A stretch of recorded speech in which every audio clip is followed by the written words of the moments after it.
तन्मयादितरतश्चार्थेष्वविज्ञस्मराट् तेने ब्रह्महृदायादिकवये मुख्यन्तियं सूरयः तेजो वारिमृदां यथा विनिमयो यत्र त्रिसर्गो मृषा धाम्ना स्वेन सदा निरस्तकुहकं सत्यं परं धीमहि ब्रह्मान्तरवः साक्षात् इष्टं दैवं श्रियःपतिः आचार्याः श्रीमदाचार्याः सन्तु मे जन्मजन्मनि शारदा भववाराशेः पारदा वरदा सदा नीरदा बहरे ज्ञानशारदा पातु सर्वदा तपो विद्या विरक्त्यादि सद्गुणौघाकरानहं वादिराजगुरून् वन्दे हयग्रीवपदाश्रयः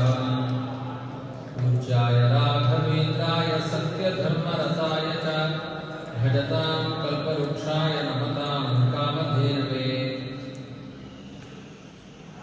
आपादमौलिपर्यन्तं गुरूणाम् आकृतिं स्मरेत् तेन विघ्नाः प्रणश्यन्ति सिद्ध्यन्ति च मनोरथाः अस्मद्गुरुसमारम्भां टीकाकृत्पादमध्यगां श्रीमदाचार्यपर्यन्तां वन्दे गुरुपरम्पराम् स्वस्त्यस्तु सदाम् अशेषसन्मङ्गलानि भवन्तु सम्यक् श्लोकैकश्रवणपठनमात्रेण मुक्तुश्च श्रोतॄणाम् कलिकृतनिखिलकल्मषापमोदनपटुतरे श्रीमद्भागवते महापुराणे अद्य कथानुवादे किञ्चित् पूर्वकथानुवादः हरिः ओम् हरिः ओम् हरिः ओम्।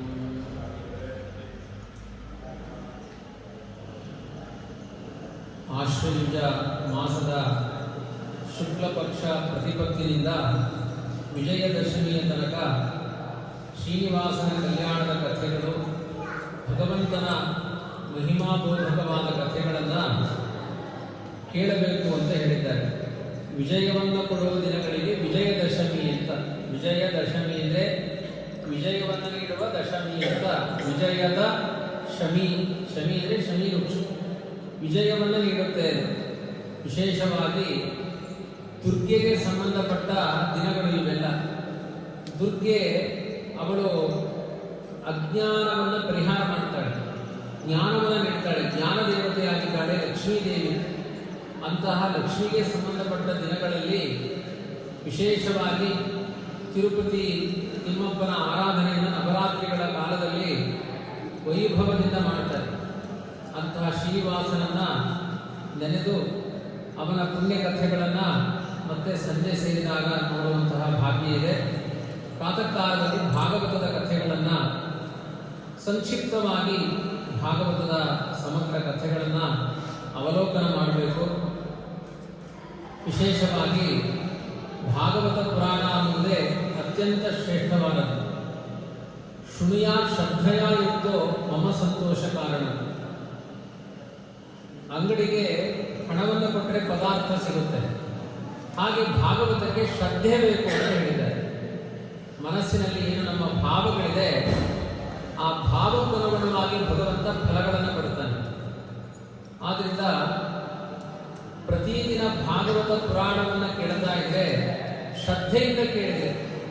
ಒಂದೊಂದು ಅಕ್ಷರಗಳನ್ನು ಶ್ರವಣ ಮಾಡಿದಾಗಲೂ ಒಂದೊಂದು ಕಪಿಲಾಧೀನವನ್ನು ದಾನ ಮಾಡಿದಷ್ಟು ಪುಣ್ಯ ಇದೆ ಅಂತ ಹೇಳಿದ್ದಾರೆ. ಕಪಿಲ ಹಸು ಅಂತ ಇದೆ.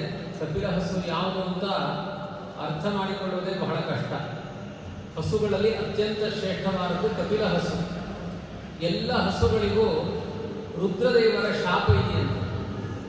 ಆದರೆ ಕಪಿಲ ಹಸುವಿಗೆ ರುದ್ರದೇವರ ಶಾಪ ಇಲ್ಲ. ಶಾಪವೇ ಇಲ್ಲದ ಹಸು ಕಪಿಲ ಹಸು. ಕಪಿಲ ಹಸುವಿನ ಹಾಲನ್ನು ಬ್ರಾಹ್ಮಣರು ಕರೆದು ದೇವರ ಅಭಿಷೇಕಕ್ಕೆ ಉಪಯೋಗಿಸಬೇಕು. ಬೇರೆ ಯಾವ ವರ್ಗದವರು ಕಪಿಲ ಹಸುವಿನ ಹಾಲನ್ನು ಕುಡಿಬಾರದು ಅಂತ ಹೇಳಿದ್ದಾರೆ. ಅಂತಹ ಕಪಿಲ ಹಸುವಿನ ಹೆಸರಿನಲ್ಲಿ ಬೆಳಿಗ್ಗೆ ಪ್ರಾತಃ ಕಾಲದಲ್ಲಿದ್ದು ಕಪಿಲ ಕಪಿಲ ಅಂತ ಹೆಸರು ಹೇಳಿದ್ರು ಸಾಕಂತೆ ಅನಂತ ಜನ್ಮಗಳ ಪಾಪವನ್ನು ಪರಿಹಾರ ಮಾಡುವ ಸಾಮರ್ಥ್ಯ ಕಪಿಲ ಹಸುವಿಗಿದೆ ಅಂತ ಹೇಳಿದ್ದಾರೆ. ಅಂತಹ ಕಪಿಲ ಧೇನುವನ್ನು ದಾನ ಮಾಡಿದರೆ 1,00,000 ಇತರ ಗೋವುಗಳನ್ನು ದಾನ ಮಾಡಿದ ಪುಣ್ಯ ಇದೆ ಅಂತ ಹೇಳಿದ್ದಾರೆ. 1,00,000 ಗೋದಾನಕ್ಕೆ ಸಮಾನವಾದದ್ದು ಒಂದು ಕಪಿಲ ಗೋದಾನ ಅಂತ. ಆ ಕಪಿಲ ಗೋವಿನ ಲಕ್ಷಣಗಳೇನು ಅಂತ ತುಂಬ ವಿಸ್ತಾರವಾಗಿ ಹೇಳಿದ್ದಾರೆ. ಆದರೆ ಇವತ್ತು ಅಂತಹ ಕಪಿಲ ಹಸುಗಳಿಲ್ಲ, ಸಿಗೋದಿಲ್ಲ. ಅದಕ್ಕೆ ಭಾಗವತದಲ್ಲಿ ಹೇಳ್ತಾರೆ, ಪ್ರತ್ಯಕ್ಷರಂ ಭವೇತ್ತಸ್ಯ ಕಪಿಲಾ ಗಾನಜಂ ಫಲಂ. ಭಾಗವತದ ಒಂದೊಂದು ಶ್ಲೋಕಗಳ ಅಕ್ಷರಗಳನ್ನು ಕೇಳಿದರೂ ಕಪಿಲ ಗೋದಾನ ಮಾಡಿದಷ್ಟು ಪುಣ್ಯ ಇದೆ ಅಂತ ಹೇಳಿದ್ದಾರೆ. ಭಾಗವತಕ್ಕೆ ಅಷ್ಟು ಮಹತ್ವ ಇದೆ. ಆದ್ದರಿಂದ ಶ್ಲೋಕಾರ್ಧಂ ಶ್ಲೋಕಪಾದಮ್ಮ ನಿತ್ಯಂ ಭಾಗವತಂ ಪಠೇತು ಅಂತ ಒಂದು ಶ್ಲೋಕ, ಅರ್ಧ ಶ್ಲೋಕ ಆದರೂ ಕೇಳಿ. ಅಂದರೆ ಅರ್ಧ ಶ್ಲೋಕ ಕೇಳಿ ಸಾಕು ಅಂತ ಹೇಳಬಾರದು, ಅಷ್ಟು ಶ್ರದ್ಧೆಯಿಂದ ಕೇಳಿ. ಒಂದು ಶ್ಲೋಕ ಆದರೂ ಶ್ರದ್ಧೆಯಿಂದ ಕೇಳಿ. 1 ಗಂಟೆ ಪುರಾಣ ಹೇಳಿದರೆ 3/4 ಗಂಟೆ ತೂಕಡಿಸಿ, 1/4 ಗಂಟೆ ಆದರೂ ಶ್ರದ್ಧೆಯಿಂದ ಕೇಳಿ ಅಂತ ಹೇಳಿದ್ದಾರೆ. ನೀವು 1 ಗಂಟೆಯೂ ಸರಿಯಾಗಿ ಕೇಳಿ. ಯಾವತ್ತಿನಾನಿ ಹೇ ಪುತ್ರ ಶಾಸ್ತ್ರಂ ಭಾಗವತಂ ಗೃಹೇ ತಾವತ್ ಪಿಬಂತಿ ಪಿತರಃ ಕ್ಷೀರಂ ಸರ್ಪಿರ್ ಮಧುದಕಂ. ಭಾಗವತ ಕಥೆ ನೀವು ಎಷ್ಟು ದಿನ ಕೇಳ್ತೀರಿ ಅಷ್ಟು ದಿನ ಪಿತೃದೇವತೆಗಳಿಗೆ ಒಳ್ಳೆಯ ತುಪ್ಪ, ಸಕ್ಕರೆ, ಆಮೇಲೆ ಜೇನುತುಪ್ಪ, ಹಾಲು, ಮೊಸರುಗಳು ತುಂಬ ಇಷ್ಟ ಅಂತ. ಪಿತೃಶ್ರಾದ್ದದಲ್ಲಿ ಏನಿಲ್ಲ ಅಂದರೂ ಮೊಸರು ಇರಬೇಕು.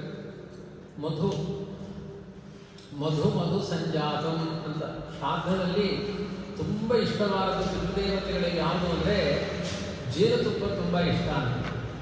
ಆ ಜೇನುತುಪ್ಪ, ತುಪ್ಪ, ಮೊಸರು ಇವುಗಳು ಪಿತೃಗಳಿಗೆ ತುಂಬ ಇಷ್ಟವಾದದ್ದು. ಅದಕ್ಕೆ ವ್ಯಾಸರು ಹೇಳ್ತಾರೆ, ಅದೆಲ್ಲ ಪಿತೃಪಕ್ಷದಲ್ಲಿ ಮುಗಿದೋಯ್ತು ಅಂತ ನಿಂತು ಹೋಗ್ಬಿಡುತ್ತೆ, ಆಮೇಲೆ ಯಾರು ಅದನ್ನು ಉಪಯೋಗಿಸಲ್ಲ. ಪ್ರತಿದಿನ ಪಿಂಡ ಪ್ರದಾನಗಳು ಮಾಡ್ತಾರೆ. ಒಂದು ಪಿಂಡ ಪ್ರದಾನ ಮಾಡಬೇಕಾದ್ರೆ ಮಠಕ್ಕೆ ಹೋಗ್ತಾರೆ ಕೆಲವರು ಇಲ್ಲ ಸಂಕಲ್ಪ ಶ್ರಾದ್ದ ಅಂತ, ಅಂದರೆ ಮನಸ್ಸಿನಲ್ಲಿ ಸಂಕಲ್ಪ ಮಾಡೋದು ಶ್ರಾದ್ದ ಮಾಡ್ತೀನಿ ಅಂತ, ಮಾಡಲಿಕ್ಕೆ ಹೋಗುದಿಲ್ಲ. ಈ ಥರದ ಅವ್ಯವಸ್ಥೆಗಳಿದ್ದಾವೆ. ಅದಕ್ಕೋಸ್ಕರ ಹೇಳಿದ್ದಾರೆ, ನೀವು ಭಾಗವತದ ಕಥೆಯನ್ನು ಕೇಳಿದರೆ ಇದನ್ನೆಲ್ಲ ಮತ್ತೆ ಅವರಿಗೆ ಹೇಳಬೇಡಿ, ಮತ್ತೆ ಶ್ರಾದ್ದ ಮಾಡದೆ ನಿಲ್ಲಿಸಿಬಿಡ್ತಾರೆ. ಭಾಗವತದ ಕಥೆ ಕೇಳಿದರೆ ಹಾಲು ಮೊಸರಿನ ತುಪ್ಪದ ಅನ್ನವನ್ನು ಪಿತೃದೇವತೆಗಳಿಗೆ ದಾನ ಮಾಡಿದ ಪುಣ್ಯ ಇದೆ ಅಂತ ಹೇಳಿದ್ದಾರೆ. ಅದನ್ನು ಮಾಡಬೇಕು, ಪ್ರತಿದಿನ ಮಾಡಲಿಕ್ಕಾಗಲ್ಲ. ಅದಕ್ಕೆ ಭಾಗವತದ ಕಥೆಯನ್ನು ತುಂಬ ಸುಲಭ ಕೇಳುವುದು, ತುಂಬ ಸುಲಭ. ಯಾವತ್ತಿನಾನಿ ಹೇ ಪುತ್ರ ಶಾಸ್ತ್ರಂ ಭಾಗವತೆ ಗೃಹೆ. ಕೊನೆಗೆ ಹೇಳಿದ್ದಾರೆ, ಕೇಳಿಲ್ಲ ಅಂದರೆ ಭಾಗವತದ ಪುಸ್ತಕ ಅದು ಮನೆಯಲ್ಲಿ ಇಟ್ಕೊಳ್ಳಿ. ಯಾರ ಮನೆಗೆ ಭಾಗವತದ ಪುಸ್ತಕ ಇದೆ ಆಮೇಲೆ ಜನ್ಮಾಂತರದಲ್ಲಿ ಕೇಳುವ ಬುದ್ಧಿ ಬರುತ್ತಂತೆ. ಅದು ಇರಲಿ ನಮ್ಮ ಮನೆಯಲ್ಲಿ ಅಂದರೆ ಒಂದು ಫೀಲಿಂಗ್ ಇದೆ ಅಂತ ಅರ್ಥ. ಕೆಲವು ಕಸಗಳನ್ನ ತೆಗೆದು ಗುಡಿಸಿ ಹೊರಗೆ ಹಾಕ್ತೀವಿ, ಯಾಕೆ? ಅದು ನಮಗೆ ಬೇಡ ಅಂತ. ಭಾಗವತ ಪುಸ್ತಕ ಇರಲಿ ಅಂದರೆ ಅದರ ಬಗ್ಗೆ ಒಂದು ಫೀಲಿಂಗ್ ಇದೆ ಅಂತ ಅರ್ಥ. ನಮ್ಮ ಭಾಗವತ ನಮ್ಗೆ ಬೇಕು, ಓದ್ತೀವೋ ಬಿಡ್ತೀವೋ ಅದು ನಮ್ಮ ಮನೇಲಿ ಇರಬೇಕು. ಸರಸ್ವತಿ ಪೂಜೆಗಾದರೂ ಇರಬೇಕು. ಅಷ್ಟು ಅಂದ್ಕೊಳ್ಳಿ ಸಾಕು. ಪ್ರತಿದಿನ ಪಿತೃದೇವತೆಗಳಿಗೆ ಹಾಲು ಮೊಸರು ತುಪ್ಪದ ಅನ್ನ ದಾನ ಮಾಡಿದ ಪುಣ್ಯ ಇದೆ ಅಂತ. ಮನೆಯಲ್ಲಿ ಭಾಗವತ ಪುಸ್ತಕ ಇದ್ರೆ ಸಾಕು ಅಂತ ಹೇಳಿದ್ದಾರೆ. ತಾವತ್ ಪಿಬಂತಿ ಪಿತರಃ ಕ್ಷೀರಂ ಸರ್ಪಿರ್ ಮಧುದಕಂ. ಮನೆಯಲ್ಲಿ ಎಷ್ಟು ದಿನಗಳ ಕಾಲ ಭಾಗವತ ಪುಸ್ತಕ ಇದೆ ಅಷ್ಟು ದಿನ ಪ್ರತಿದಿನ ಪಿತೃದೇವತೆಗಳಿಗೆ ಹಾಲು ಮೊಸರು ಊಟದ ಅನ್ನದ ಸುಖ ಇದೆ. ಮತ್ತೆ ನಮಗಲ್ಲ, ಅದು ನಮಗೆ ಪ್ರತ್ಯೇಕ ಕುಂಬಳಕಾಯಿ ಹೊಡೆಯೆಲ್ಲ ಮಾಡಬೇಕು. ನಮಗೂ ಭಾಗವತ ಪುಸ್ತಕ ಇದೆ ಹೊಟ್ಟೆ ತುಂಬಿಸ್ಕೊಳ್ಳಿ ಅಂದರೆ ನಮಗೆ ಬೇರೆ ಎಲ್ಲ ಮಾಡಿ ಹಾಕಬೇಕು. ಪಿತೃದೇವತೆಗಳಿಗೆ ಹಾಗಲ್ಲ, ಅವ್ರಿಗೆ ಆ ಪುಸ್ತಕ ಇದ್ರೆ ಸಾಕಂತೆ. ಓ, ನನ್ನ ಕುಟುಂಬದ ಈ ಮನುಷ್ಯ ಮನೆಯಲ್ಲಿ ಭಾಗವತ ಪುಸ್ತಕ ಇಟ್ಟುಕೊಂಡಿದ್ದಾನೆ ಅಂತ ಪಿತೃದೇವತೆಗಳು ಅಷ್ಟು ಸಂತುಷ್ಟರಾಗ್ತಾರಂತೆ. ಕಥಂ ಸ ವೈಷ್ಣವೋ ಜ್ಞೇಯ ಶಾಸ್ತ್ರಂ ಭಾಗವತಂ ಕಲೋ ಗೃಹೇನ ತಿಷ್ಠತೆ ಯಸ್ಯ ಶಪಜಾದಧಿಕೋ ಹಿ ಸಹ. ಒಬ್ಬ ವಿಷ್ಣು ಭಕ್ತನಾಗಿ ಹುಟ್ಟಿದ್ದಾನೆ. ಈಗ ನಾವೆಲ್ಲ ಮಾಧ್ವ ಪರಂಪರೆಯಲ್ಲಿ ಹುಟ್ಟಿದ್ದೇವೆ. ಮಾಧ್ವರಾದ ಮೇಲೆ ನಮ್ಮ ಮನೆಯಲ್ಲಿ ಭಾಗವತ ಪುಸ್ತಕ ಇರಬೇಕು. ಯಾರ ಮನೆಯಲ್ಲಿ ಭಾಗವತ ಪುಸ್ತಕ ಇರೋದಿಲ್ಲ ಅವನು, ಹಿಂದಿನ ಕಾಲದಲ್ಲಿ ಒಂದು ಜನಾಂಗ ಇತ್ತು, ತುಂಬ ಹಸಿವಾದಾಗ ನಾಯಿಯನ್ನು ಫ್ರೈ ಮಾಡ್ಕೊಂಡು ತಿಂತಾ ಇದ್ದಾರೆ. ನಾಯಿ ಬೇಯಿಸಿ ತಿನ್ನೋರು ಅಂತ ಅವರಿಗೆ ಶಪಚರು ಅಂತ ಕರೀತಾರೆ. ಆ ಶಪಚರಿಗಿಂತ ತುಂಬ ಪಾಪಿಷ್ಠ ಯಾರಂದರೆ ಯಾರ ಮನೆಯಲ್ಲಿ ಭಾಗವತದ ಪುಸ್ತಕ ಇಲ್ಲ ಅವನು ಶಪಚಕ್ಕಿಂತ ನೀಚ ಅಂತ ಹೇಳ್ತಾರೆ. ಅಷ್ಟು ಪಾಪಿಷ್ಠನಾಗ್ತಾನಾದ್ರಿಂದ ಮನೆಯಲ್ಲಿ. ಆದ್ದರಿಂದ ನಾನು ಯಾವಾಗಲೂ ಹೇಳ್ತಾ ಇರ್ತೇನೆ, ಈ ಇಸ್ಲಾಂ ಧರ್ಮದವರೆಲ್ಲ ನಿಯಮೇನ ಮುಸ್ಲಿಮರು ಕುರಾನ್ ಇಟ್ಕೊಂಡಿರ್ತಾರೆ, ಆಮೇಲೆ ಕ್ರೈಸ್ತರು ಬೈಬಲ್ ಇಟ್ಕೊಂಡಿರ್ತಾರೆ. ಹಿಂದೂಗಳಿಗೆ ಯಾವ ಪುಸ್ತಕ ಇಟ್ಕೊಳ್ಬೇಕು ಅಂತ ಗೊತ್ತಿಲ್ಲ, ಹಾಗಾಗಿ ಯಾವುದೂ ಇಟ್ಕೊಳ್ಳಲ್ಲ ಅವರು. ಹಾಗೆಲ್ಲ ಮಾಡಬಾರ್ದು. ಕೊನೆಗೆ ಮೊಬೈಲಲ್ಲಾದರೂ ಒಂದು ಭಾಗವತದ ಪುಸ್ತಕ ಇರಬೇಕು. ಮೊಬೈಲಲ್ಲಿ ಒಂದು PDF ಫೈಲ್ ಭಾಗವತ, ಭಗವದ್ಗೀತೆ, ಇದು ಎರಡು ಹಿಂದೂಗಳು ಇಟ್ಕೊಳ್ಬೇಕಾದ ಪುಸ್ತಕ. ಯಾರ ಮನೆಯಲ್ಲಿ, ಹಿಂದೂಗಳ ಮನೆಯಲ್ಲಿ ಭಾಗವತ ಇಲ್ಲ, ಭಗವದ್ಗೀತೆ ಇಲ್ಲ, ಅದು ಸ್ಮಶಾನಕ್ಕೆ ಸಮಾನವಾಗಿದೆ ಅಂತ ನಿಂದನೆ ಮಾಡಿದ್ದಾರೆ. ಮನೆಗಳಲ್ಲಿ ಭಾಗವತದ ಪುಸ್ತಕಗಳನ್ನೇ ಇಟ್ಕೊಳ್ಬೇಕು. ಅದು ಇಟ್ಟರೆ ಸಾಕು, ವಾಸ್ತು ಎಲ್ಲ ಸರಿಯಾಗಿ ಬರ್ತದೆ. ಹೊಸ ಕ್ರಮ ಇದೆ. ಟಿವಿಲಿ ಹೇಳಿದ್ರೆ ಫೇಮಸ್ ಆಗುತ್ತೆ, ಹಂಗೆ ಹೇಳಿದ್ರೆ ಯಾರು ಅರ್ಥ ಮಾಡ್ಕೊಳ್ಳೋದು. ಟಿವಿಲಿ ಬಂದು ಹೇಳಬೇಕು ಭಾಗವತ ಪುಸ್ತಕ ಇಟ್ಕೊಳ್ಳಿ, ಮನೆ ವಾಸ್ತು ದೋಷ ಎಲ್ಲ ಪರಿಹಾರ ಆಗುತ್ತೆ ಅಂದರೆ ಸಿಕ್ಕಾಪಟ್ಟೆ ಭಾಗವತ ಪುಸ್ತಕಕ್ಕೆ ಡಿಮ್ಯಾಂಡ್ ಶುರು ಆಗಬೇಕು. ಹೀಗೆ ಹೇಳಿದ್ರೆ ಯಾರು ಕೇಳಲ್ಲ. ಆ ಥರ ಸರ್ವಾಶ್ರಮ ಅಭಿಗಮನಂ ಸರ್ವತೀರ್ಥಾವಗಾಹನಂ ನತತಾ ಪಾವನಂ ನೃಣಾಂ ಶ್ರೀಮದ್ ಭಾಗವತಂ ಯಥ. ಬ್ರಾಹ್ಮಣ, ಕ್ಷತ್ರಿಯ, ವೈಶ್ಯ, ಶೂದ್ರ ಅಂತ ಇದೆ. ಮತ್ತೆ ಬ್ರಹ್ಮಚರ್ಯ, ವಾನಪ್ರಸ್ಥ, ಸನ್ಯಾಸ, ಗೃಹಸ್ಥ ಅಂತ 4 ಆಶ್ರಮ ಧರ್ಮಗಳಿದೆ.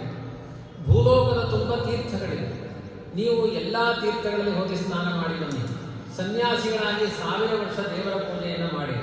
ಆದರೆ ಭಾಗವತ ನಿಮ್ಮನ್ನು ಪವಿತ್ರ ಮಾಡುವಷ್ಟು ಶಕ್ತಿ ಭೂಮಿಯ ತುಂಬ ತುಂಬಿರುವ ಯಾವ ತೀರ್ಥಗಳಿಗೂ ಇಲ್ಲ. ಅದಕ್ಕೋಸ್ಕರ ದೇವರು ಏನು ಮಾಡಿದಾನೆ ನೋಡಿ, ಎಲ್ಲ ತೀರ್ಥಗಳಿಗಿಂತ ಶ್ರೇಷ್ಠವಾದ ತೀರ್ಥ ಯಾವುದು ಹೇಳಿ?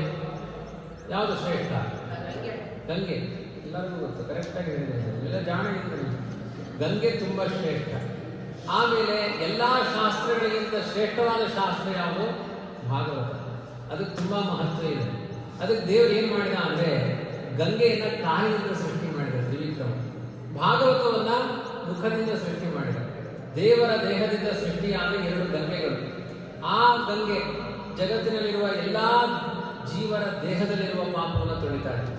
ಈ ಗಂಗೆ, ಭಾಗವತದ ಮುಖದಿಂದ ಹುಟ್ಟಿದ ಗಂಗೆ, ಎಲ್ಲ ಜೀವರ ಆತ್ಮದ ಪಾಪಗಳನ್ನು, ದುಃಖಗಳನ್ನು, ದೇಹದ ಪಾಪ ಅಲ್ಲ, ಆತ್ಮನ ಪಾಪಗಳನ್ನು ತೊಳೆಯುವಂತಹ ಶಕ್ತಿ ಭಾಗವತ ಗಂಗೆಗಿದೆ.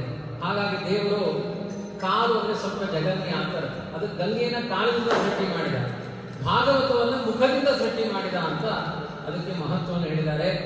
ಆದ್ದರಿಂದ ಭಾಗವತವನ್ನು ವಿಶೇಷವಾಗಿ ಒಳ್ಳೆಯ ಕಾಲದಲ್ಲಿ, ಪ್ರಶಸ್ತವಾದ ಕಾಲದಲ್ಲಿ ಶ್ರವಣ ಮಾಡಬೇಕು. ಅದರಲ್ಲಿ ಕ್ರಮವನ್ನು ಹೇಳಿದ್ದಾರೆ. ಹೇಗೆ ಶ್ರವಣ ಮಾಡಬೇಕು ಅಂದರೆ, ಮನುಕರ್ದಮ ಸಂವಾದ ಪರ್ಯಂತ ಪ್ರಥಮೇ ಅಹನಿ. ಮೊದಲನೇ ದಿನ ಮನುಕರ್ದಮ ಸಂವಾದದ ತನಕ ಮೊದಲನೇ ದಿನ ಪ್ರವಚನ ಕೇಳಬೇಕು. 2ನೇ ದಿನ ಭರತಾಖ್ಯಾನದ ತನಕ, 3ನೇ ದಿನ ನರಸಿಂಹ ಉಪಾಖ್ಯಾನದ ತನಕ, 4ನೇ ದಿನ ಕೃಷ್ಣನ ಪ್ರಾದುರ್ಭಾವದ ತನಕ,